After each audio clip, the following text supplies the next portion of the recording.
yang hadir saat ini untuk menyampaikan banyak hal aspirasi tentunya untuk Jakarta Baru, Jakarta Maju, Kang Emil ya. Oke ya.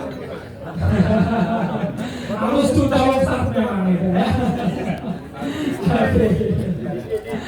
Oke. Iya.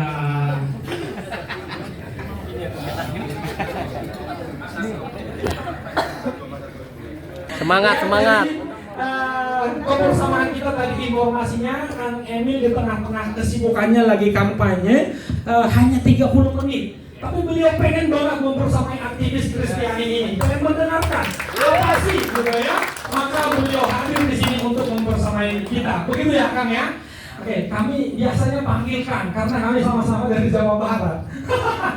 Oke, baik. Supaya acara kita segera kita mulai tidak terlalu molor, kami undang dengan hormat semuanya untuk bangkit berdiri. Kita mau menyanyikan lagu kebangsaan kita, Indonesia Raya.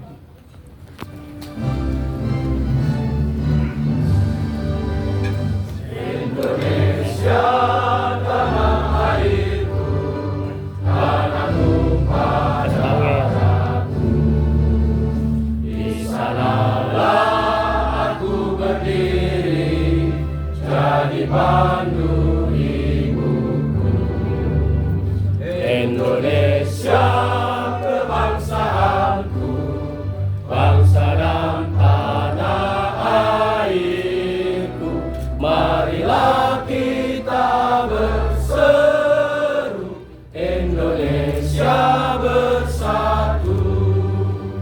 Hiduplah tanahku, hiduplah negeriku, bangsaku, rakyatku semuanya.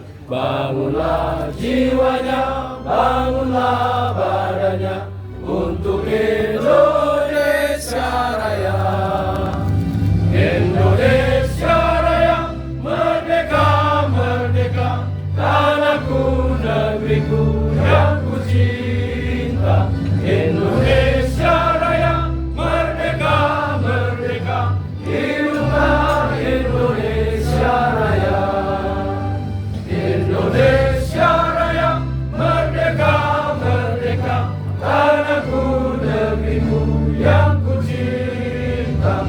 Indonesia Raya, merdeka, merdeka, hiduplah Indonesia Raya. Hadirin, kami persilahkan untuk duduk kembali. Izin Bapak Ibu, Kang Emil, kita akan berdoa. Izinkan saya akan pimpin secara Katolik. Yang untuk berkeyakinan berbeda, kami persilahkan untuk menyesuaikan. Kita bersatu di dalam doa. Dalam nama Bapa, Putra, dan Roh Kudus. Amin. Allah Tritunggal yang Maha Kudus, puji dan syukur kami aturkan kehadirat-Mu Tuhan, untuk setiap berkat dan rahmat-Mu yang boleh kami alami hingga pada sore hari ini. Terkhusus Tuhan, untuk pertemuan kami ini, kami menginginkan Jakarta maju, untuk Jakarta yang baru. Maka Tuhan, berkatilah pertemuan kami ini, para aktivis Kristiani bersama dengan calon pemimpin kami.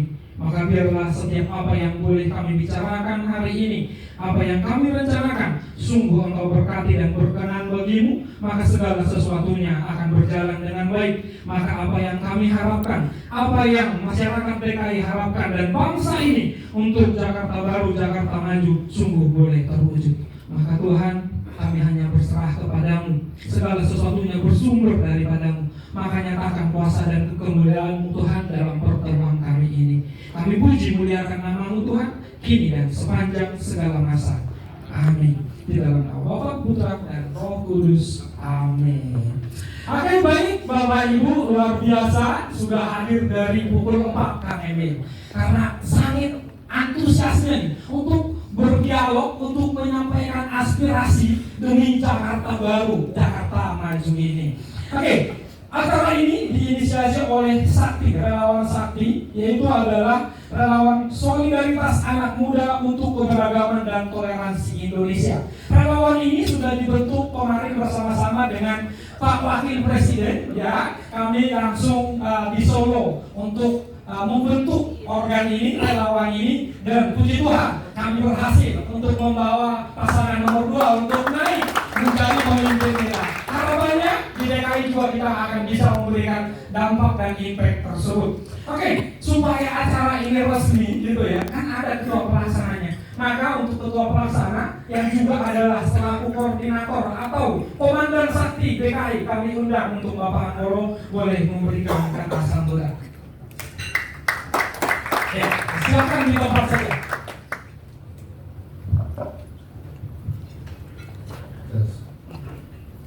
Selamat sore. Sore. Yang kami hormati Pak Ridwan Kamil sebagai calon gubernur DKI Jakarta 2024. Calon gubernur.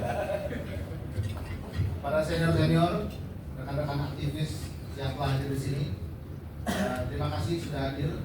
Izin memperkenalkan diri, nama saya Anggo Kresno Abiwangsa atau biasa dipanggil Anggo. Tadi seperti yang sudah diperkenalkan, saya adalah ketua panitia dan juga koordinator dari Sakti DKI Jakarta. Nah, dalam kesempatan ini kita sangat berterima kasih kepada Bapak Ridwan Kamil selaku calon gubernur DKI Jakarta yang telah hadir di tengah-tengah kami. Harapannya Pak Emil, kita pada sore hari ini bisa berkumpul bersama mendengarkan aspirasi dari aktivis-aktivis dan simpul-simpul Kristiani yang ada di DKI Jakarta ini, supaya kira-kira kita mudah-mudahan bisa menyampaikan aspirasi-aspirasi untuk membangun kota Jakarta ke depan sekiranya Pak Ridwan Kamil sudah terpilih nanti. Di sini ada simpul-simpul berbagai macam, ada berbagai simpul dari tokoh ormas, masyarakatan, dari pengacara, dari pengusaha juga. Harapannya kita semua ingin menyampaikan langsung pada Pak Ridwan Kamil sehingga nanti ke depan ada kebijakan-kebijakan publik yang sekiranya afirmatif kepada kelompok-kelompok Nasrani, kelompok-kelompok Kristiani, sehingga betul-betul bisa terjadi kerukunan toleransi umat beragama di DKI Jakarta ini. Mungkin itu saja pengantar dari saya, Pak Emil, sekiranya berkenan untuk mengikuti acara ini berdiskusi sehingga nanti Pak Emil juga bisa menyampaikan tanggapannya dan juga komitmennya kepada kita semua. Mungkin itu dari saya. Terima kasih. Oke, terima kasih. Lebih banyak lagi dong, ya. Oke, karena katanya memberikan tepuk tangan atau aplaus itu bukan hanya untuk yang bicara, tetapi juga untuk menghormati diri sendiri, gitu ya. Nah, betul. Dan lebih katanya dari penelitian nih, orang yang rajin tepuk tangan itu itu akan resiko kena serangan jantungnya kecil.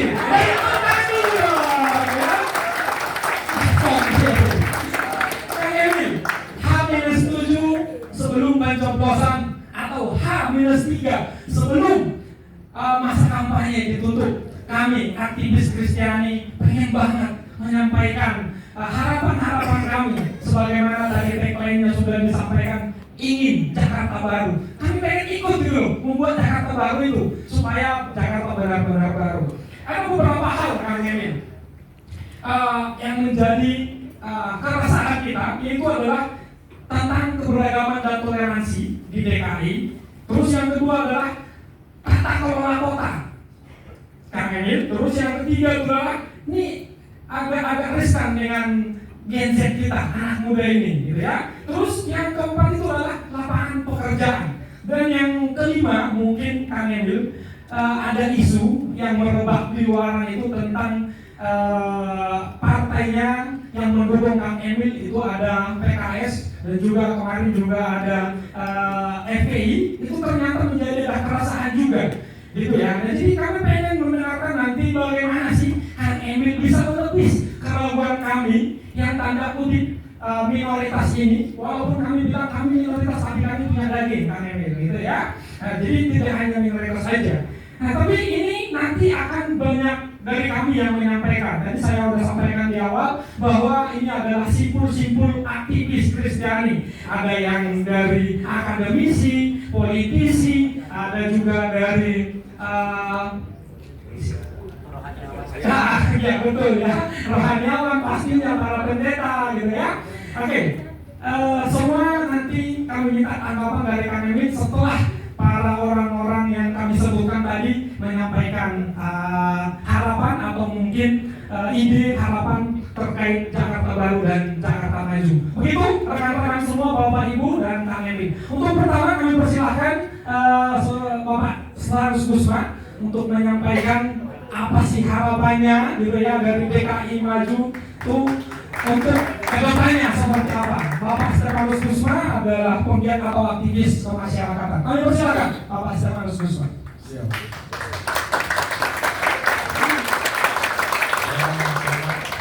Assalamualaikum warahmatullahi wabarakatuh. Waalaikumsalam warahmatullahi wabarakatuh. Kang Emil yang kami hormati, para senior, para aktivis rohaniawan yang hadir.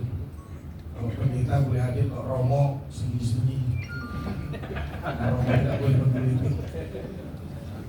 Romo akan bawa tanah. Baik, pertama perkenalkan saya Stefanus Gusma. Pelayanan saya di Pemuda Katolik. Tapi hari ini kami punya keresahan yang sama terhadap situasi politik di DKI Jakarta. Ini H-7, jadi saya rasa kita tidak perlu puja-puji ya. Jadi bagaimana kalau kita menang, PR besar dan harus kita kerjakan dalam 7 hari. Saya rasa kalau hanya kesini mendukung kami dukung, kami dukung sudah. Hari ini 30 titik ya udah. Jadi mendengar kata dukungan itu sudah 30 titik. Tapi apa yang bisa kita bantu itu 7 hari terakhir. Umat Kristiani kita tahu bersama bahwa umat mendapatkan informasi berdasarkan media-media atau blasting WA, TikTok dan lain sebagainya. Ada keresahan, ada kekhawatiran, dan ini memang hari ini kita sama-sama akan memviralkan. Kemarin Kang Emil sudah menandatangani sebuah fakta integritas soal toleransi, soal beragama. Ini harus disebarluaskan. Saya selama menjadi ketua Pemuda Katolik kemarin di Jawa Barat, sudah buktikan Pemuda Katolik itu kalau kemarin di Jawa Barat memakai gedung sate bebas ya karena dia konsumsinya tanggung sendiri ya biasa, tapi kan gedung sate dan beliau hadir. Kalau tidak hadir pasti mewakili Eselon 1. Artinya apa? Keterbukaan, toleransi, keberagaman sudah beliau praktekkan pada saat ini. Nah, maka hari ini dengan hormat Kang Emil, mungkin Kang Emil bisa menjawab secara lugas kekhawatiran teman-teman di DKI Jakarta ini terkait pertama tentu tempat ibadah dan kemudahan kita, kebebasan kita dalam memeluk agama dan melakukan beribadah menurut agama dan keyakinan kita masing-masing. Karena DKI Jakarta ini menyatu Indonesia. Meskipun saya yakin latar belakang Kang Emil, rekam jejak sudah membuktikan itu, tapi di bawah ini kan luar biasa. Maka kita punya tugas 7 hari ini memviralkan, menyebarluaskan pesan perdamaian, pesan toleransi. Kalau kami konsepnya di situ. Kalau soal tata kota, saya rasa latar belakang pendidikan Kang Emil yang kemarin disampaikan Pak Jokowi sudah jelas. Rekam jejak Kang Emil soal tata kota, TB, menekuni soal training, dan kemarin Pak Jokowi juga menyatakan kita lengkapi dengan soal kegelisahan ini. Jadi itu saja Kang Emil, bukan sambutan, bukan pandangan, tetapi kita juga meminta Kang Emil juga secara lugas nanti menyampaikan sini hadir rekan-rekan media dan teman-teman punya tugas untuk memviralkan. Jadi kurangi posting yang foto dengan Kang Emil. Pesannya saja, pesan ini yang kemudian akan mempengaruhi suara kita di tanggal 27 November. Kalau nanti semuanya foto dengan Kang Emil lalu gagah-gagahan, gak dapat suara kita. Saya rasa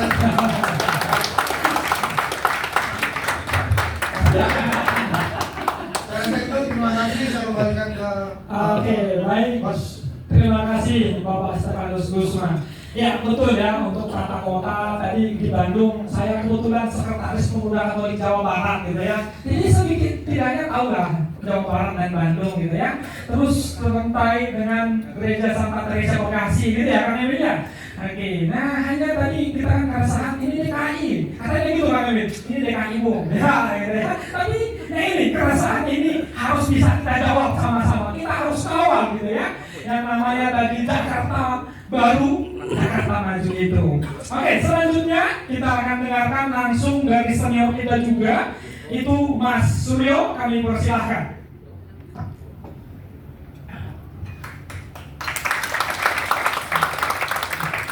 Terima kasih bos yang berapi-api. Selamat sore Kang Emil. Saya nggak masih langsung aja. Saya ingin supaya Kang Emil jadi.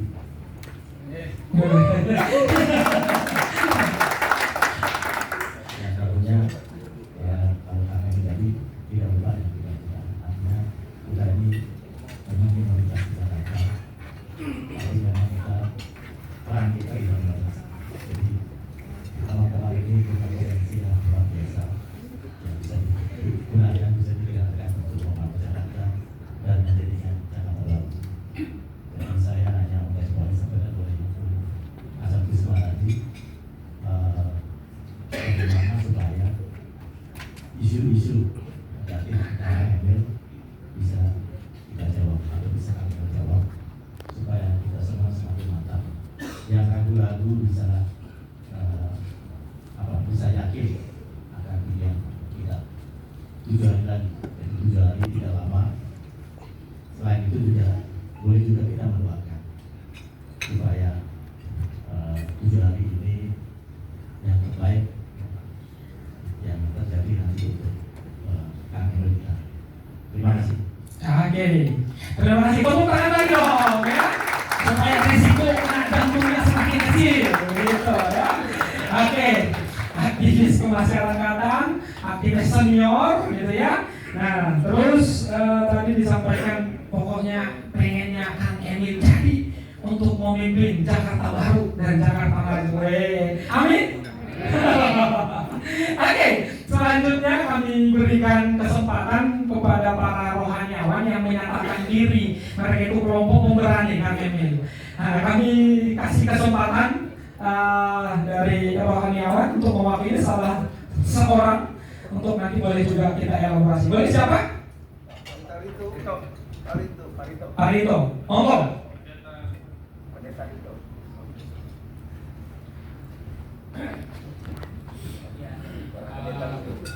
Selamat sore Pak. Tes 1 2. Ya, saya Rito Amitan. Mungkin di kesempatan ini bisa dipapari apa yang menjadi program Kang Emil dan yang akan berdampak buat kita umat Kristiani supaya kita bisa tahu dan kita bisa viralkan ke yang lainnya. Dari saya mungkin itu dulu ya. Thank you. Oke, suara saya lebih kencang, nggak apa-apa ya, saya teriak saja. Apa gitu ya, dampak apa nanti yang akan bisa Kang Emil berikan ya demi kemaslahatan umat ya, khususnya kita yang Kristiani gitu ya. Oke, selanjutnya kita mungkin ke politisi. Pak Toto, kami persilahkan untuk mewakili politisi. Politisi yang usahanya. Terima kasih Kang Emil. Saya mantan ketua Real Estate, juga ketua Dewan Pakar PSI. Saya inginkan itu untuk menambah lapangan kerja itu yang ke-1, misalnya bisa contoh seragam ASN itu bisa diserahkan ke UKM. Jadi penunjukan langsung dipecah-pecah ke 200 jutaan, mereka bisa dipandu dengan KUR supaya mereka dapat lapangan kerja lebih banyak. Yang kedua, terhadap tempat ibadah. Banyak sekali tempat ibadah di Jakarta ini yang belum mempunyai BPG atau yang dulu dikenal dengan IMB. Apakah bisa kita membuat posko untuk dibantu BPG-nya bisa keluar semua? Misalnya dalam 100 hari kerja di DKI Jakarta nanti itu bisa disampaikan supaya kami yang dan juga baik yang minoritas maupun mayoritas bisa merasakan dan beribadah dengan tenang. Itu aja. Terima kasih. Oke, terima kasih Pak Toto. Ya, kalau bicara Jakarta Baru, tadi Pak Toto bilang harus diseragamkan. Harus seragam. Banyak takut sama saya. Nah, oke. Jakarta Baru untuk Jakarta Maju adanya keinginan atau harapan untuk diseragamkan, gitu ya. Apa nanti yang bisa kita seragamkan sama-sama? Tentunya adalah untuk Jakarta yang baru, tentunya yang maju. Jangan sampai baru Jakartanya tapi nggak maju. Oke, selanjutnya kita akan mendengarkan dari pengacara. Bapak Daniel Masiku, kami persilakan. Terima kasih, Bang Emil. Saya dulu ada kelompok namanya sepatu miring. Sepatu miring. Jadi itu advokat yang sepatunya miring semua. Karena terlalu banyak kaki. Dulu kami mendampingi gereja-gereja yang ditutup oleh Front Pembela Islam. Kemudian setelah kelompok sepatu miring ada namanya tim pembela kebebasan beragama. Ketuanya Saur Sirian, saya sekretarisnya. Saya kira tadi Mas Usman sudah menyampaikan dengan jelas konsen umat Kristiani di Jakarta ini hanya satu. Bagaimana supaya kita bisa bebas beribadah, tidak dikejar-kejar. Saya kira kita hanya butuh statement dari Kang Emil bahwa Kang Emil akan menjamin seluruh umat beragama untuk bisa beribadah dengan baik. Saya kira itu saja. Terima kasih. Oke, adanya jaminan kebebasan keberagaman tadi ya. Memang sesuai dengan sakti, memang harus begitu, Pak ya. Karena kan sakti itu adalah yang memang peduli, gitu ya, orang-orang muda yang peduli tentang keberagaman yang ada dan juga toleransi. Oke, dari sekarang kita akan mendengarkan dari anggota DPRD, gitu ya. Karena kita bertahu ini kan partner kerjanya beliau nanti, gitu ya. Apa sih yang akan beliau harapkan, diinginkan dari Jakarta Maju dan Jakarta Baru ini? Sis Francine, kami persilahkan.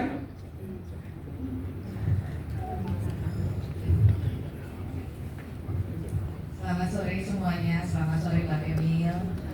Perkenalkan saya Francine Wijoyo, saya tugasnya melayani warga Jakarta saat ini dari fraksi Partai Solidaritas Indonesia. Bang Emil, kami kan dari fraksi PSI ini sangat menjunjung tinggi dan bahkan itu menjadi DNA kami, anti intoleransi.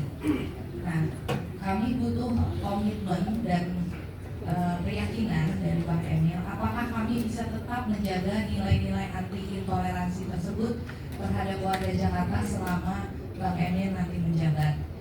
Terlebih karena kota Jakarta ini sampai saat ini belum pernah mencapai peringkat pertama sebagai kota yang toleran, sedangkan secara status Jakarta ini adalah kota nomor 1 di Indonesia, tapi belum pernah mencapai nilai peringkat 1 di masalah toleransi beragama. Kalau tadi terkait dengan rumah ibadah sudah banyak disampaikan oleh teman-teman, saya juga ingin komitmen yang sama dari Bang Emil bagaimana menjaga keberagaman, tidak hanya salah satu agama tapi seluruh agama bisa mendapatkan kesempatan yang sama untuk beribadah sesuai dengan agama dan keyakinannya masing-masing, termasuk mendirikan rumah ibadah yang sesuai perizinannya. Lalu satu lagi mungkin yang selama ini belum pernah dijelaskan secara gamblang dan mungkin bisa juga dijelaskan di dalam forum ini. Salah satu program unggulannya Bang Emil adalah adanya kartu pelayan rumah ibadah. Nah, ini fungsinya seperti apa? Mungkin Bang Emil bisa bantu menjelaskan kepada kami semua yang hadir di sini dan manfaatnya apa untuk warga Jakarta. Mungkin itu yang terima kasih. Oke, terima kasih Sis Francine. Karena berada di DPRD kan artinya bisa mengawal itu terus. Oke, karena ada satu lagi Bapak Dewan yang terhormat di tengah-tengah kita, Bapak Abraham, boleh singkat padat untuk juga bisa menyampaikan. Silakan. Oke, shalom Bapak Ibu sekalian, Bapak Ibu Kang Emil, Bapak Ibu sekalian, perkenalkan nama saya Abraham Srijaya. Saya anggota DPR RI Komisi 1 fraksi Partai Golkar, Dapil Jakarta Pusat, Jakarta Selatan, dan Luar Negeri. Tapi asli Surabaya. Makanya suaranya menjauh sama oleh sudah. Bapak Ibu sekalian, saya tidak perlu minoritas. Saya ini Tionghoa, agama saya Katolik. Paroki saya, Redemptor Putri Surabaya, belum pindah paroki Pak. Masih di Surabaya. Tapi saya di Jakarta. orang yang mengatakan kota intoleran dan lain-lain. Saya ini Bapak Ibu terpilih bukan karena umat Nasrani Bapak Ibu. Saya ini terpilih karena ustadz-ustadz tidak nampak Bapak Ibu. Ini Bapak Ibu. Jadi tadi ada penyampaian dari moderator FPI, PKS, mereka tidak semuanya radikal. Ada orang-orang baik yang saya temui yang membantu lulus saya ini kampanye di sebelah sekretariat FPI. Itu pendekatan kita dari kaum minoritas. Kita tidak boleh menjadi kaum yang eksklusif. Kita harus menjadi kaum yang inklusif. Kita harus mau bergaul dengan jangan takut-takutan karena melihat media.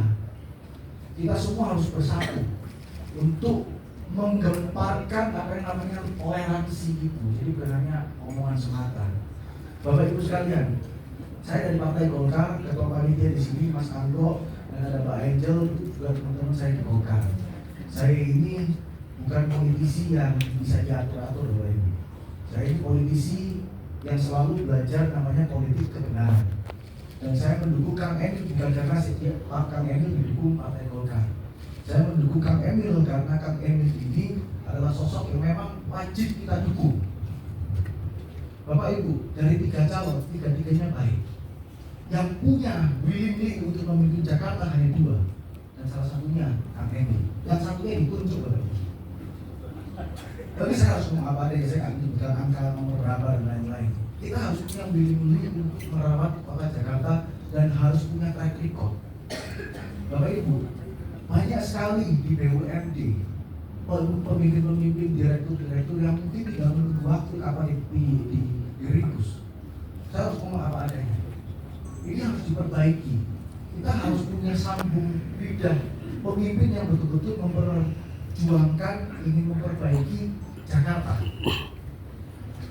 Saya ini pertama kali kemarin saya masuk di DPR RI, saya bilang sama Mas Anggo, aduh, saya kok gak betah di sini di DPR. Karena apa? Kita itu kadang-kadang belajar politik kebenaran itu susah. Saya berharap betul Kang Emil bisa kali ini di tahun 2024 jadi gubernur Jakarta.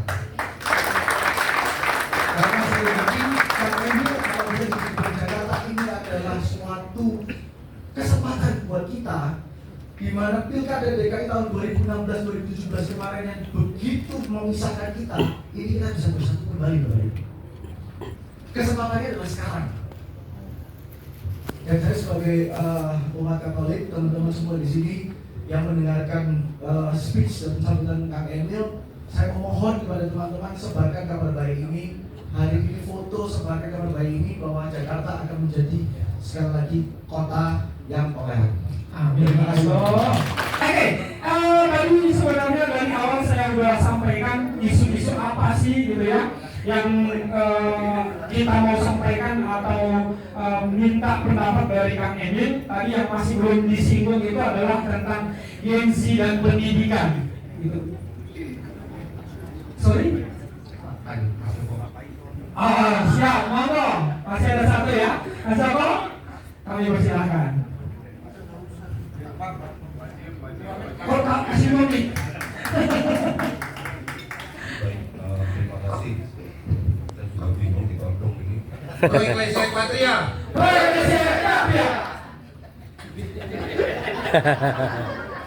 Bingung. Salam sejahtera, shalom, assalamualaikum warahmatullahi wabarakatuh. Waalaikumsalam warahmatullahi wabarakatuh. Para senior, saya ngomong di depan senior ini bingung, takut juga, takut salah. Karena kalau salah disuruh rusak. Saya hanya ada 5 hal yang mungkin saya sampaikan. Yang pertama, saya konsisten dengan apa yang saya sarankan Kang Emil. Untuk Kang Emil tidak berlama-lama di satu titik, maka saya yang pertama saya minta waktu dari 5 menit untuk nggak ngomong terlalu lama, supaya Kang Emil bisa memberikan banyak hal. Yang kedua adalah saya ingin menyampaikan kemarin pilkada ini agenda konstitusi 5 tahunan. Jadi tiap 5 tahun kita akan ketemu lagi, tiap 5 tahun kita akan ketemu lagi seperti ini. Saya berharap agenda ini jangan membuat kita saling terpecah, jangan membuat kita saling bermusuhan satu sama lain. Kenapa Bapak Ibu? Karena kemarin ketika saya posting di status saya di berbagai WA grup tentang pertemuan hari ini, ternyata kok ada belasan orang yang kontak saya dan para senior-senior yang kemarin 2014, 2019 bergerak dengan saya, lalu kontak dan mengambil satu sikap yang kontra, yang isinya baper. Jadi saya mohon Bapak Ibu, situasinya adalah situasi bahwa kita tetap kita jaga pertemanan, dan saya jelaskan kenapa kamu memilih Kang Emil, karena di sana ada FPI dan segala macam. Kenapa harus masuk ke situ? Saya hanya mengatakan pertemuan kita pada sore ini adalah menunjukkan bagaimana di dalam barisannya Kang Emil itu bukan hanya kelompok itu, Kang, tetapi ada ratusan para intelektual Kristiani yang ikut mengawal Kang Emil. Dan yang kedua saya sampaikan adalah kenapa harus Kang Emil? Sederhana saja, kita butuh Jakarta untuk menjadi bukan hanya sekedar kota modern. Kita butuh Jakarta untuk menjadi kota yang kelas dunia, yang bisa memanusiakan sesama manusia, yang bisa membuat nyaman, dan yang ketiga bisa berkeadilan. Dan yang kelima terakhir adalah kenapa kita harus terus bergerak. Waktu tidak banyak adalah saya dulu di kantor staf presiden, saya ada di situ dan sebagai bicara kantor staf presiden kemarin karena Presiden Jokowi. Dan kemarin hari Senin ya Kang Emil ya, Pak Presiden Jokowi dengan kata tegas sudah memerintahkan kami untuk bergerak mengawal kemenangan Kang Emil. Jadi saya jelas Bapak Ibu, tadi di sini kita bukan untuk menanyakan posisi dan segala macam, tapi saya yakin Bapak Ibu di sini sudah punya sikap, dan saya ingin sekalian menginformasikan Kang Emil. Jadi dalam 2 hari terakhir kita sudah di Opi mana ya Opi? Berapa titik kanvasing udah? Berapa? 250 titik. Jadi dalam 2 hari ini kan sudah ada 250 titik kanvasing yang bergerak. Mudah-mudahan ini bisa memberikan kontribusi untuk kemenangan itu. Terima kasih dari saya. Shalom, salam sejahtera. Wassalamualaikum warahmatullahi wabarakatuh. Waalaikumsalam warahmatullahi wabarakatuh. Oh, ternyata ada Mbak Opi, pantasan gitu ya. Aktris penggerak toleransi atau aktivis perempuan di Kota Bogor ini.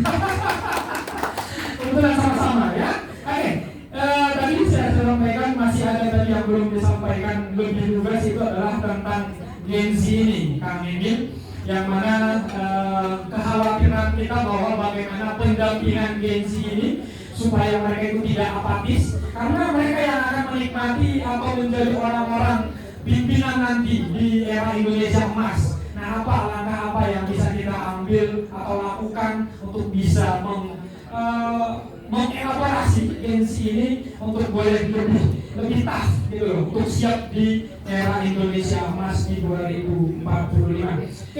Kira-kira seperti itu pokok bahasan kita pada sore hari ini. Nah, sekarang kita akan berikan waktu yang cukup bebas buat Kang Emil untuk bisa menjawab kami. Kami tahu Kang Emil di sini bukan untuk memuaskan, tapi paling tidak memberikan kesejukan bagi kalian. Begitu Kang Emil, kami persilakan.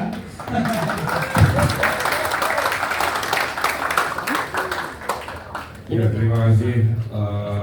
Saya selalu bahagia ya, karena ini adalah momen yang saya tunggu-tunggu. Mayoritas dari kita membaca siapa kita itu hanya sepotong-sepotong, ya. Hanya puncak gunung esnya lah ibarat. Dan kadang-kadang itu bukan kebenaran. Kadang-kadang itu adalah sepotong kebenaran atau sepotong yang setengah kebenaran, tapi itu yang kita konsumsi. Jadi saya sudah hafal, sudah lulus, ditafsir, dibaca, diburuk sangkakan, disebut isu negatif dan lain sebagainya. Yang pertama, saya ingin menyatakan saya orang baik. Hidup saya penuh welas asih. Ya. Saya masih punya ibu 85 tahun sebagai guru pertama dan guru selamanya saya. Saya ikut nasihat orang tua karena itu sudah seharusnya. Saya akan menceritakan dulu sedikit pengalaman hidup, apa yang sudah saya lakukan dan apa komitmen, biar paham dulu Ridwan Kamil ini pola pikirnya datang dari mana, kira-kira gitu ya. Apakah dari pendidikannya, apakah dari mana.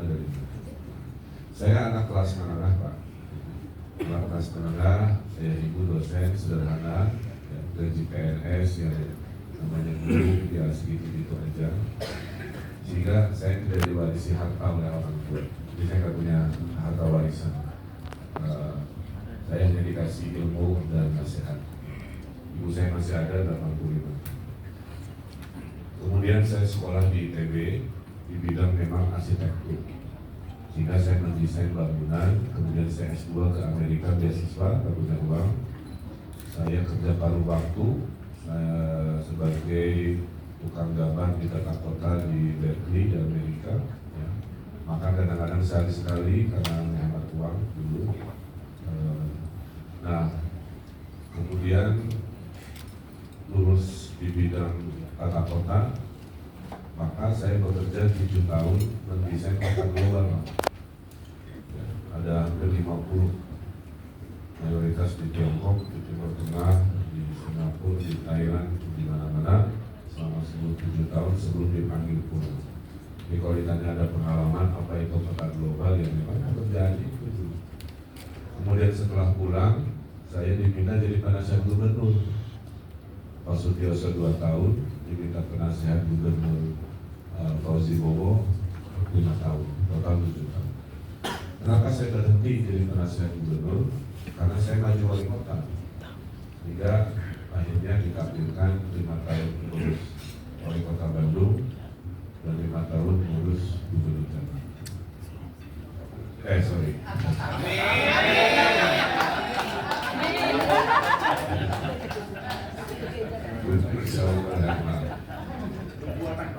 Sehari saya teriak Jakarta dari mulut ratusan. Maaf ya. Nah, waktu saya di Amerika, Pak, saya minoritas. Saya sholat Jumat susah, Pak. Saya sholat di basement, Pak, di ruko kecil di wilayah Meksiko gitu. Datang dari negeri yang mayoritas Muslim, kalau Jumatan dulu berluasan di mana ada jalan, ada masjid, musola kan? Di sana nggak bisa. Komunitas Muslim Indonesia mau diri masjid juga sama, nggak dapat izin, ditolak oleh warga Yahudi, ditolak oleh warga setempat dan seterusnya. I've been there dan perasaan itu tidak nyaman. Betul kan? Mau ibadah tidak nyaman. Di Amerika saya mau sholat di mana? Di kantor. Saya di toilet. Dari space buat sholat gitu ya. Karena nggak ada musola di sana. Tidak disediakan oleh pemerintah Amerika kan. Jadi akhirnya saya sholat sering double. Dalam Islam itu kalau kepepet, sholat siang dan sholat sore itu boleh digabung dalam satu waktu. Sehingga kayak sekarang saya susah nih, makanya saya sholat biasanya lohor asalnya digabung. Ya. Maghrib bisa digabung.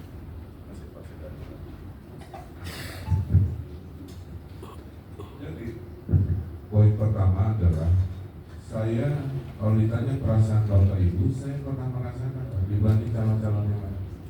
Karena saya pengembara, saya diaspora dulu. Istri saya juga sederhana Pak, pernah jadi kasir di toko India, pernah jadi barista kopi di sebuah toko kopi di Amerika dan dipecat karena kerja 1 hari. Orang Amerika kalau pesan no americano apa-apa, itu saya kopi dulu semuanya. Jadi replikan, bukan jadi. Anak saya lahir yang almarhum dari itu lahir. Jadi saya pernah minoritas, saya pernah mengalami bertahun-tahun ketidaknyamanan, dan di situ di sebuah momen dulu,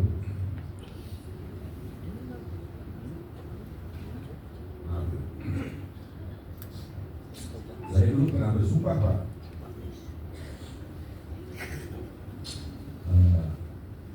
yang isinya antara lain kalau saya jadi pemimpin, saya tidak mau warga saya merasakan ketidaknyamanan perasaan seperti yang saya rasakan.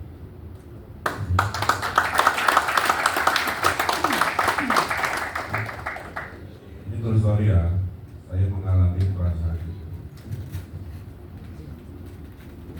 Dan saya tidak pernah bercita-cita jadi wali kota gubernur Pak. Saya ini arsitek, Tuhan sudah berikan buat kecukupan. Saya punya karyawan 50, keliling dunia kemana, happy life. Tapi di kota saya berita korupsi, kemiskinan, taman dipagerin, gitu ya, bisa merawatkan PKS segala rupa. Sedih, saya mendesain kota-kota indah kali 50, Pak. Pulang kampung sendiri, masa ilmu saya nggak dipakai, Pak? Saya kasih ide, Pak, si wali kotanya. Apa ya, dicuekin, Pak. Disitulah saya marah. Jadi dulu tuh saya warga pengarah, makanya mohon maaf pernah nulis-nulis Twitter marah, ya memang dulu saya pengarah.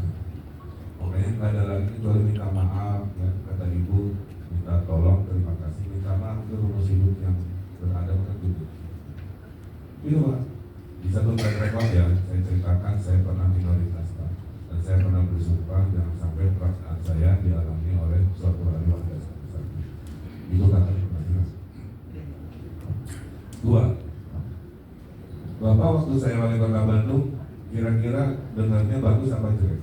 Secara umum, waktu saya wali kota Bandung, dulu ya Pak, beragama kotanya dulu apa dan sebagainya. Siapa wakil saya Pak? PKS Pak.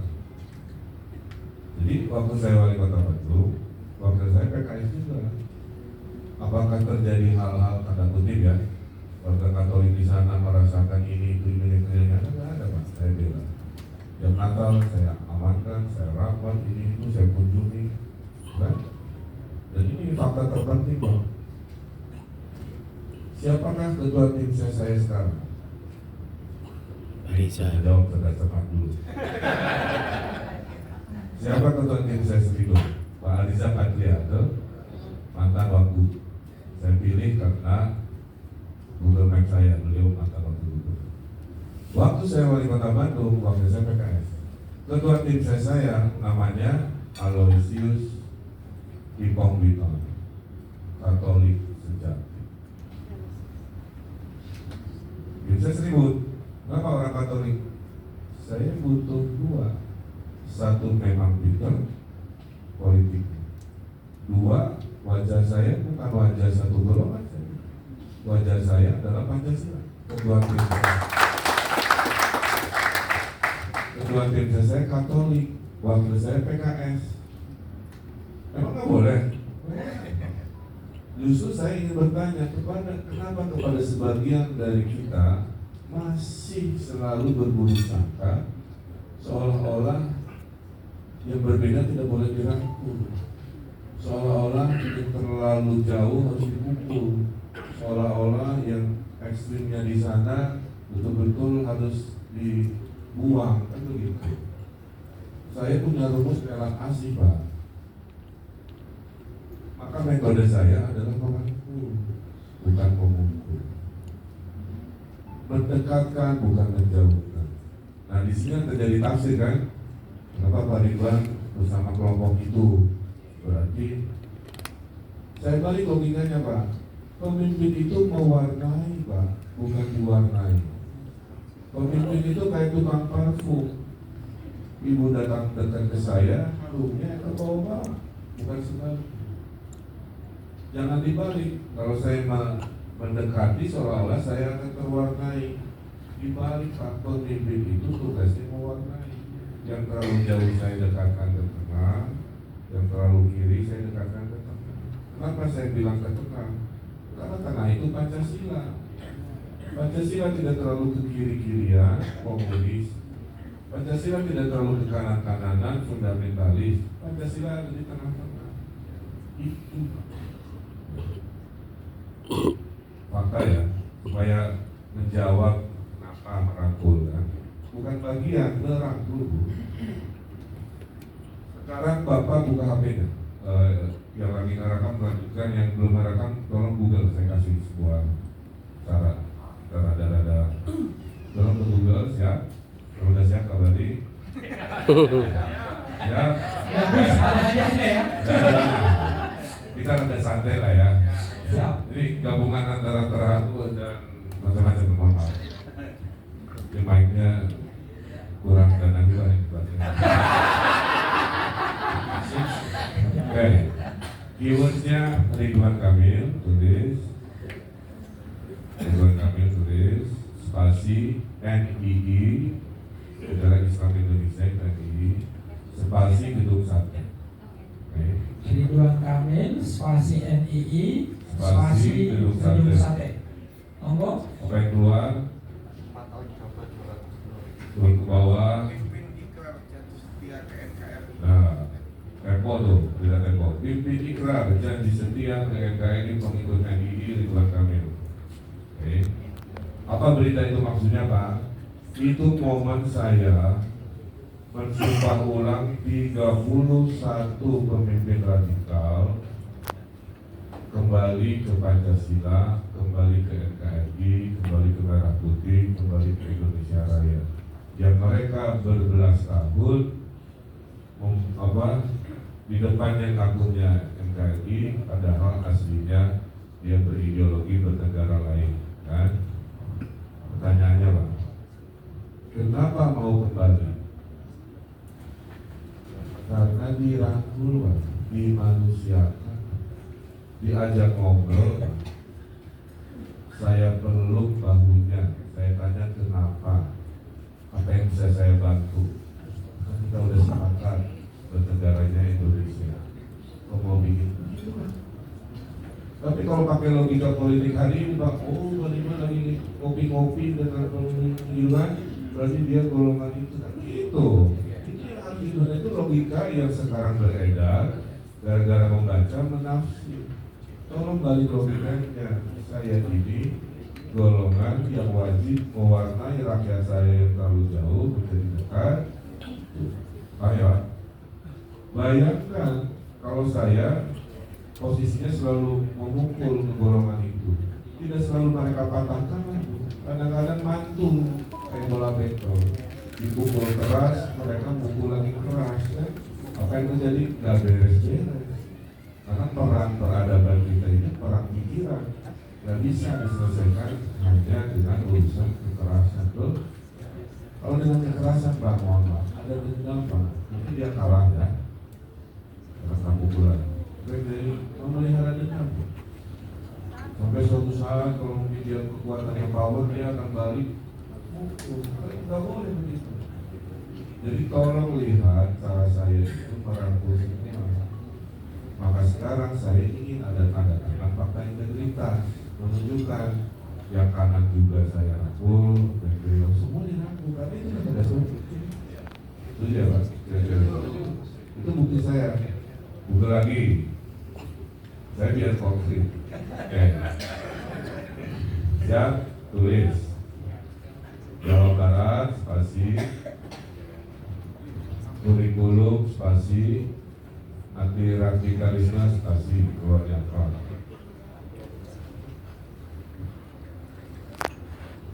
MC tolong mau dibacakan. Siap. Jawa Barat, spasi kurikulum, spasi anti radikalisme. Apa hasilnya? Nah, kalau itu berita tentang Jakarta ya, ini yang Jawa Barat ada kata kurikulum anti radikalisme Jabar dapat penghargaan. ya, itu, Pak. Ketika orang tuanya tidak susah dinasihati, saya sebagai pemimpin apa yang salah, Pak? Saya berinvestasi ke keturunannya. Saya jaga mereka yang masih pure, saya jaga mereka yang masih bersih. Dengan membuat apa? Karena punya kewenangan kurikulum anti radikalisme di SMA. Dan itu ada di visi-visi Ridho, nggak ada di visi-visi nomor lain. Saya sejauh itu berkomitmen, satu-satunya paslon yang ada program kurikulum anti radikalisme di SMA hanya pasangan itu dengan kesadaran. Jadi jangan selalu hari ini ya, Pak, disemir-semir, digitu-gitu, ditafsir-tafsir. Itu program kami. Begitu dulu ya sebelum kita jauh dari ini. Paham ya, Pak? Sudah saya menginsafkan 31 pemimpin radikal. Saya mewarisi sampai hari akhir kurikulum anti radikalisme kan. Yang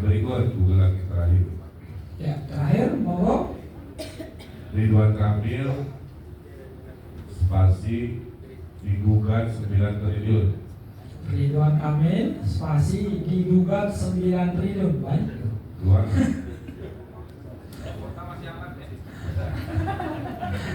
Apa hasilnya apa hasilnya coba keluar. Saya digugat 9 triliun oleh organisasi anti NKRI karena saya membuat sebuah prosedur untuk menyelidiki supaya rakyat Jawa Barat tidak resah oleh eksistensi. Golongan itu khawatir bahwa puluhan tahun operasi anti NKRI yang ketahuan, dia gugatnya nggak tanggung-tanggung Pak, menggugat saya 9 triliun.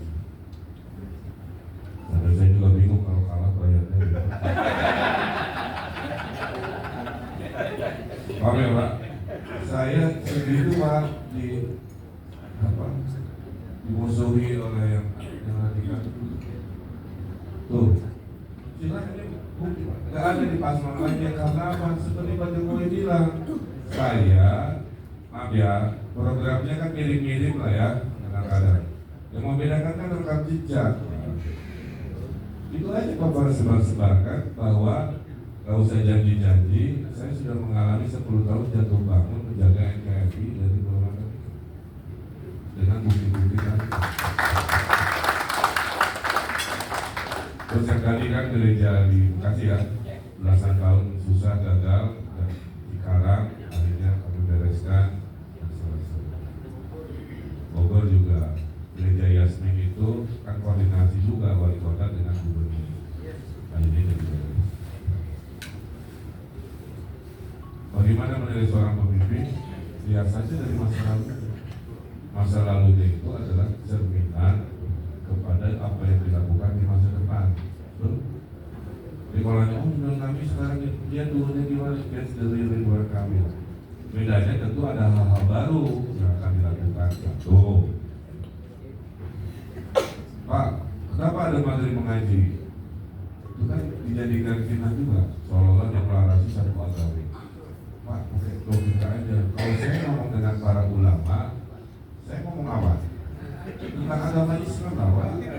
Seperti halnya sekarang saya ngobrol dengan Katolik, terus sekarang saya lapor begini,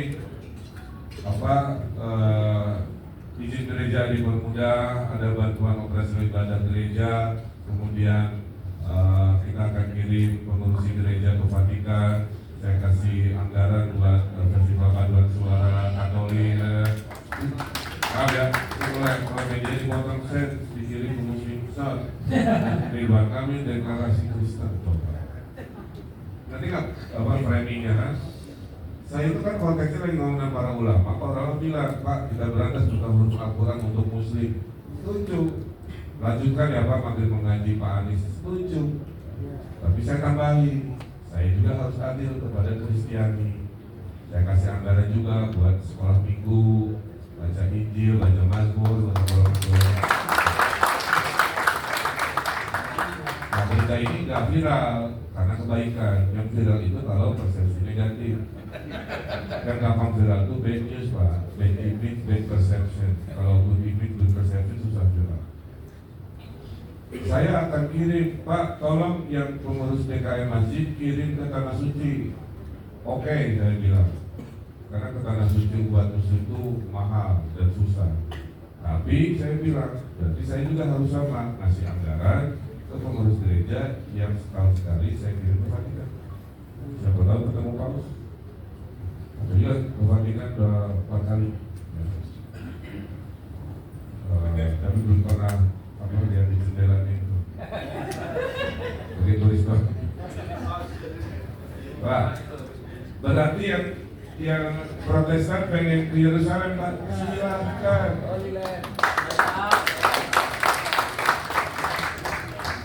Pak, saya itu paling takut disebut tidak adil karena di dalam agama saya, maaf ya, kalau adil pemimpin itu masuk surganya duluan, izin kan gitu. Kalau tidak adil masuk nerakanya juga duluan. Nanti nggak? Jadi saya selama 10 tahun paling ngeri Bu, kalau disebut tidak adil. Maka apa yang saya lakukan? Saya selalu bertanya kepada orang-orang pintar di belakang saya sebelum ngambil keputusan itu sekarang. Kira-kira gitu kesimpulannya ya. Berikut, saya investasi lagi, nggak usah digugat atau apa. Saya bikin program buat anak muda, namanya Kemah Kebangsaan. Selain investasi di kurikulum anti radikalisme, saya investasi di Kemah Kebangsaan. Biar nggak terlalu tegang kayak begini atau di kelas. Camping Pak, 2 hari 3 malam. Ya, semua pemuda-pemuda, pemuda Katolik, pemuda Hindu, pemuda Islam semua kumpul. Akhirnya apa Pak? Oh, pada ngerti toleransi itu. Ya mungkin jatuh cinta, saya nggak tahu ya, tapi poinnya lebih baik jatuh cinta daripada jatuh neraka. Jadi itu Pak, itulah jejak Ridwan Kamil dalam menjaga toleransi. Pernah sejarah jadi minoritas, kan gitu ya. Pernah melakukan pembelaan, pernah merasakan. Kalau sekarang terlihat mendekati apa itu bagian sedang merangkul semua golongan, bukan mewarnai, bukan mewarnai tapi mewarnai. Nah sekarang saya jawab, jadi membangun Jakarta itu rumusnya cuma 2, setengahnya ide pemimpin, setengahnya ide warga. Jadi kalau warga tadi mau gereja izin dipermudah, pengen macam-macam, itu saya bela karena itu bagian dari setengah gagasan membangun Jakarta baru. Tapi setengahnya mau izin. Saya punya pengalaman. Saya mau bikin kawasan ekonomi khusus kelas luar negerian di Jakarta Utara. Bisa hasilkan ribuan triliun, bisa hasilkan lapangan pekerjaan. Saya mau izin, saya mau bikin SCBD tidak hanya di tengah kota, tapi di barat, timur, utara, selatan, supaya orang kantor yang kelas global tidak hanya ke SCBD semua tamrin. Akumulasi itu menghasilkan 1 juta lapangan kerja, kemudian market dan lain sebagainya. Nah, sehingga saya itu berharapnya begini, ya Tuhan, mudah-mudahan ya pemilu Jakarta itu jangan lagi bahas tentang fondasi, tentang identitas. Setiap tahun, maaf ya, negara lain sudah kemana membahas apa, ada carbon trading, ada family office, ada isu global warming, ada isu apa, kita masih berkutat milih pemimpin, maaf ya, seolah-olah di situ terus berulang tiap 5 tahun, seolah-olah fondasi kita itu seolah-olah perasaan mah kuat-kuat aja perasaan ya. Tapi saya yakin, nah sekarang ini ada satu curhatan dari Timur Tengah. Penting Pak. Para duta besar Timur Tengah bikin seminar membandingkan Timur Tengah dengan Indonesia. Mereka bilang penduduknya kalau digabung sama Indonesia 200-an sekian juta, seluruh Timur Tengah 200-an sekian juta. Bedanya Indonesia 200-an juta satu negara, di Timur Tengah 200-an juta 22 negara. Bedanya lagi 22 negara ini bahasanya satu Arab, agamanya Islam. Indonesia 200 jutanya beda agama, beda bahasa, ya, beda etnisitas dan sukuan. Tapi kenapa ini yang bahasanya sama, agamanya sama, berantem, bertengkar, berperang, tidak selesai-selesai. Sementara ini yang 200 jutaan juga dengan beda agama banyak, beda bahasa, kok terlihat damai. Apa jawaban mereka? Karena kami juga dengan mereka ya, Indonesia punya yang namanya Pancasila.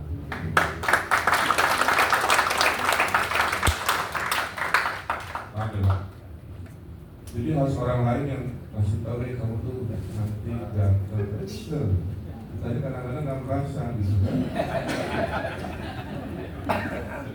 Jadi saya hanya berdoa di mudah-mudahan sampaikan ke bapak-bapak tadi, gitu ya. Tolong berpikir dengan jernih. Ini politik tentang kemajuan, bukan selalu tentang masalah dasar terus berulang-ulang. Oh, karena Ridwan Kamil didukung partai sekuler, ya Indonesia membolehkan. Kan dulu juga ada partai Katolik, nggak salah ya. Boleh, kenapa nggak boleh? Jadi jangan karena tidak suka dengan partai begitu itu padahal dibolehkan seolah-olah itu harus dimusuhi kan begitu. Ini hanya divalidasi. Pak Anies hari ini 3 jari dengan masalah. Sebenarnya ulama-ulama FPI ada juga. Silakan. Terus mau apa jawabannya? Ya berarti kan mereka juga punya pendapat. Ada yang ke sini, ada yang ke sana. Ya silakan aja. Karena kita kan milih Pak, bukan milih mau masuk ke golongan. Nah ini saya hanya berdoa supaya minimal pemilih dari jemaah Katolik ini bisa jernih, menyimak. Ya kita lihat fokus mana yang paling relevan pemimpin. Jokowi itu kalimatnya tuh di luar dugaan saya, Pak. Mau apa lagi milih pemimpin? Saya melihatnya karena rekam jejak. Nah jadi urusan izin seluas-luasnya akan saya kasih.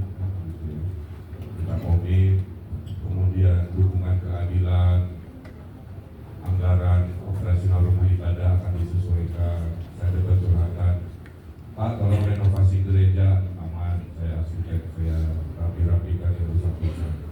3, ada kartu pengurus rumah ibadah gratis transportasi. Jadi kartu transportasi gratis itu ada 2 tambahan. Kartu anak yatim dan tak punya orang tua, 1 kartu untuk pengurus rumah ibadah. Itu nanti mana-mana gratis.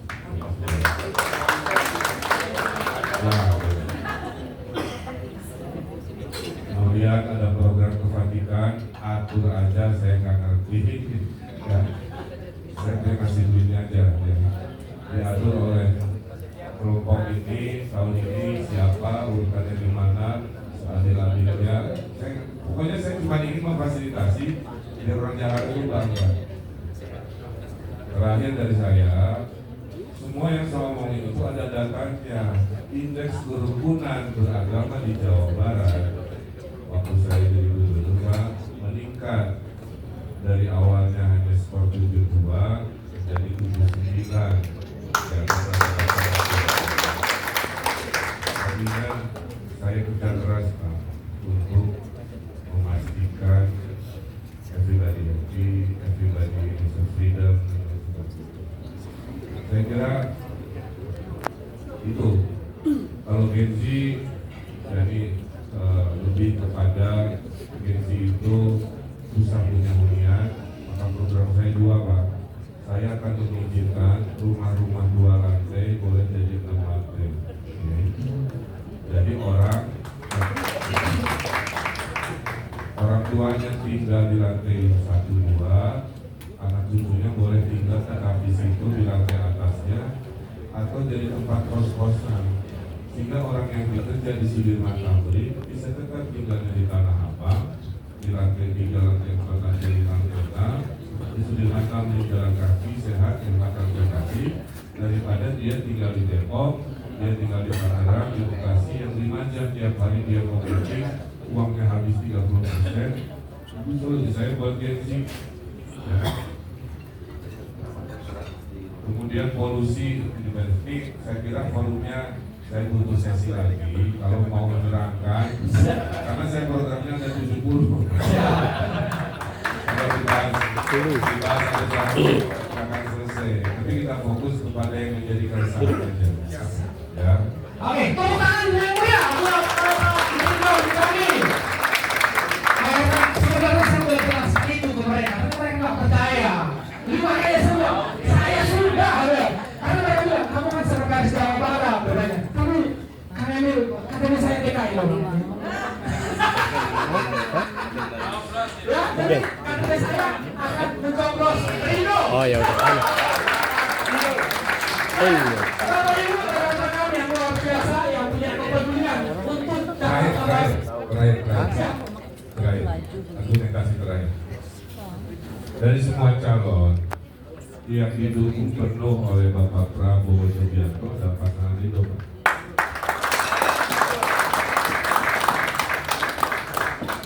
Bapak Ibu tahu 5 tahun yang lalu di zaman gubernur sebelumnya anggaran dari pusat sedikit sekali mengalir ke Pemprov Jakarta, sedikit dibanding provinsi lain. Karena hubungannya kurang harmonis, kan? Kalau pemimpin gubernur dan presidennya harmonis, bantuan pusat itu mengalirnya kan siapa yang diuntungkan? Warga. Ketika saya nanti hanya sanggup 10 rumah, tiba-tiba telepon Bang Ara, Menteri Perumahan, dari 20 rumah. Itu pentingnya satu koalisi itu kayak begitu. Bukan buat saya. Jadi kalau mau ya, Jakarta maju, berlipat-lipat dukungan dan kemajuannya, harmonis gubernur presidennya, rekam jejak tadi sudah saya terangkan. Menurut akal jernih ya, mau cari yang spek apa lagi nih? Oke. Ya, jadi apa yang menjadi keresahan kita itu sudah dijawab. Kita sudah yakini, gitu ya. Kita sudah yakinkan bahwa Jakarta baru itu, Jakarta maju itu ini loh, seperti ini loh, gitu ya. Tinggal peran kita nanti bisa kawal ini, bisa berjalan dengan baik. Kita sudah diyakinkan. Terus apa? Gitu dong. Terus apa? Gitu ya. Saya mau mengajak Bapak Ibu apa yang bisa kita lakukan. Tadi saya berpikir apa nih yang kita harus ucapkan atau mungkin kita petikkan supaya, karena begini, katanya ada statement begini, udah sing waras ngalah, tapi ternyata sing sinting yang merajalela. Maka sekarang nggak boleh begitu. Kita yang waras harus menyuarakan bahwa supaya yang kita suarakan itu menjadi kebenaran, karena memang kebenaran. Jadi jangan yang salah-salah yang disuarakan masih oleh mereka itu akan menjadi seolah-olah kebenaran. Satu lagi saya di rumah. Oh, masih. Ya, ini kayaknya saya cuma nyolek-nyolek jadi ada ide. Monggo. Satu lagi saya lupa. Saya pernah ke Asisi. Saya keliling kotanya, lihat museumnya. Persis dengan aksen ibu saya. Aksen ibu saya itu 5 ya. Mil, jadi pemimpin ingat niatnya itu ibadah, bukan niat kaya, niat berkualitas. Jadikan kekuasaan alat untuk kebaikan. Mil, 2, kekuasaan itu sementara, jangan sombong. Jadi harus belajar, rendah hati, siap ibu. 3, Mil, kekuasaan harus bermanfaat. Dengan pencitraan kerugian itu harus keluar dari solusi. Ambil keputusan tiap hari, siap ibu. 4, Mil, pemimpin harus adil pada semua golongan. Sudah nerakanya pemimpin di mana adilnya kita saja. Nah yang kelima, Mil kalau jadi pemimpin dahulukan fakir miskin. Itu kan Santo Francis, betul? Jadi nasihat itu pas saya di Asisi nyambung Pak. Maka saya ingin jadi pemimpin. Mohon maaf nanti kalau saya atau banyak waktunya ngurus orang miskin di utara, di barat, di Tambora, di Cilincing. Nah itu nasihat ibu saya dan istilahnya Santo Francis kira-kira. Karena kebetulan bagian maghrib baru kumandang, jadi mungkin kita boleh tahan sebentar gitu ya. Karena tadi saya udah pengen teriak-teriak untuk dukungan buat Kang Emil soalnya. Gitu ya, jadi sebentar saja. Kalau azannya kedengaran keras. Oh gitu. Kalau tidak kedengaran keras tidak perlu. Saya takut salah soalnya Kang Emil. Saya agak gimana gitu. Tapi saya puji toleransinya, tepuk tangan. Oke, baik. Terus apa yang bisa kita lakukan? Nanti saya akan sediakan Ridho, gitu kan? Pasti Bapak Ibu akan menjawab atau akan menyahut saya. Itu adalah Jakarta baru, Jakarta maju. Harus tantang, harus percaya diri bahwa kita akan kawal itu terjadi. Setuju? Setuju. Terus nanti akan saya bilang Ridho. Bapak Ibu akan bilang menang 1 putaran. Oke, saya tes dulu, oke? Saya tes. Ini kan orang-orang muda di semuanya nih. Itu dia. Ayo semua. Saya akan tes suaranya. Siapa yang datang? Ridho!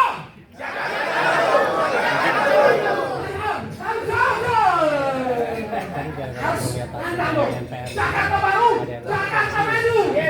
Karena aku udah semua ini. Setuju? Oke, lagi. Ridho! Ridho!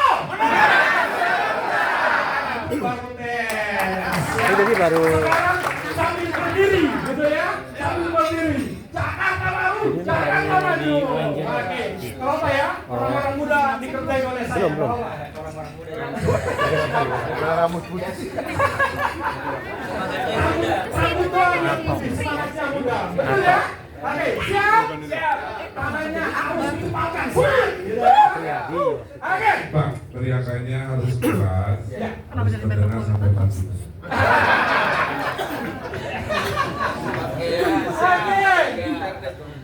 Oke, nggak apa-apa. Siap?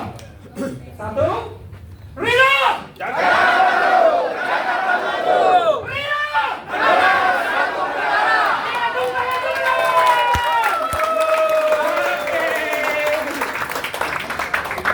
Ya, tadi langsung dari Vatikan gitu yang para malaikat surga dan para malaikat. Amin. Bang, yang depan gantian bang. Oke, sudah? Oke, kamera yang belum masih ada yang di belakang.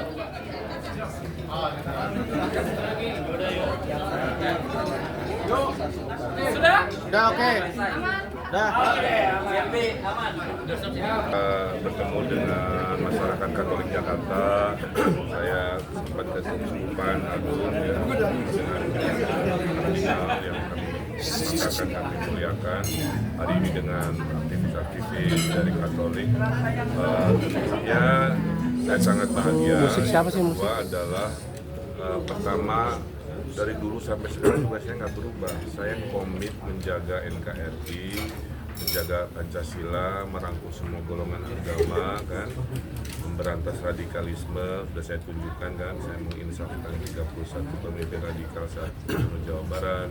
Ada kurikulum anti radikalisme di SMA, ada kemah kebangsaan, ada perlindungan, tapi juga 9 triliun karena mau mengeluarkan organisasi radikal.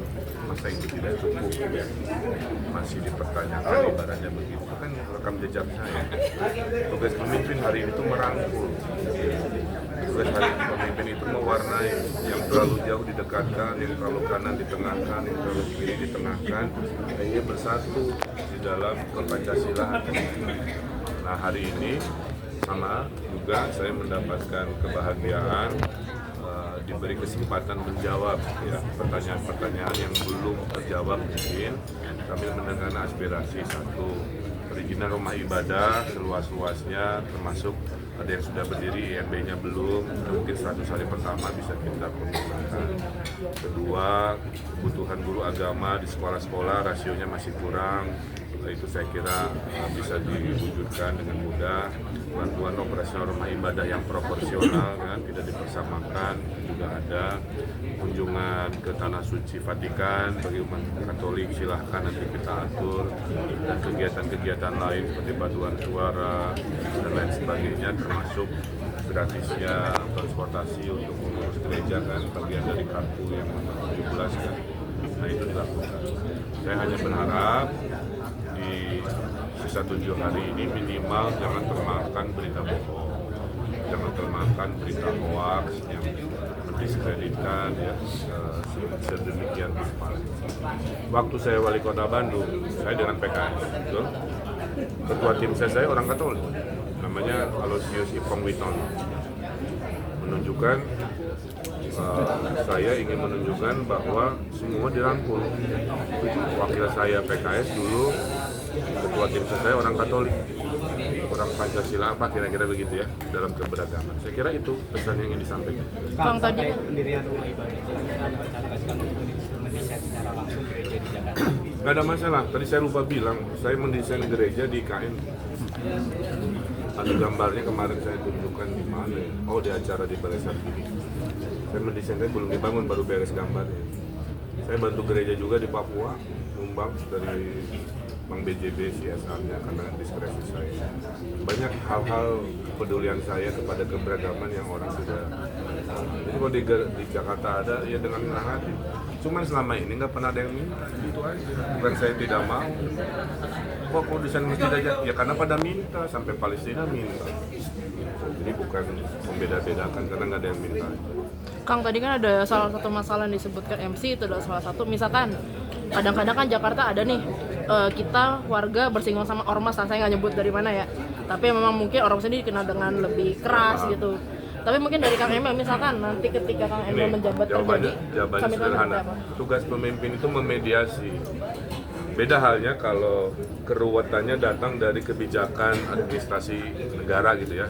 Itu kan gampang, tinggal disentil aja kepala dinasnya. Tapi kalau hubungan antar masyarakat tidak sesederhana itu. Maka tugas pemimpin adalah mencari solusi, mendamaikan, tetap dengan membela minoritasnya sebagai top of mind-nya. Tapi kepada yang berdinamika, kita beri penjelasan. Kadang-kadang butuh waktu. Pada akhirnya gereja Yasmin kan di Bogor juga beres setelah sebuah proses yang tidak sebentar ya. Yang di mana Cikarang juga sama, saya beresin. Jadi kalau urusannya sudah antar masyarakat yang sensitif memang butuh waktu. Tapi pemimpin harus hadir di situ. Berarti Kang Kita Emil yang minoritas merasa kok dilindungi oleh pemimpin. Berarti Kang Emil udah sering sebenarnya menjadi mediator dulu. Banyak banget Mbak, puluhan.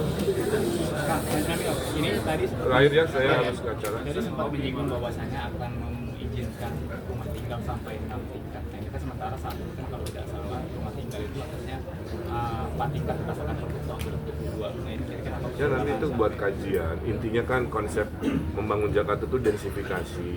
Oke, densifikasi itu membuat orang yang tadinya tidak ada pilihan harus pindah ke pinggiran Jakarta tiba-tiba bisa tetap di Cempaka Putih dengan orang tuanya, bisa ngekos di Tanah Abang, bisa nempel ke Menteng tanpa harus di apartemen kan. Tapi kalau ada apartemen kita bikin di atas pasar, di atas stasiun. Jadi kombinasi densifikasi rumah-rumah existing dinaikin 3 kali lipat, kombinasi dengan penyediaan hunian murah di atas lahan negara, lahan BUMD, saya meyakini Gen Z akan ada pilihan rumah murah tinggal, sehingga menghemat uang dan tidak stres. Terima kasih. Cukup ya.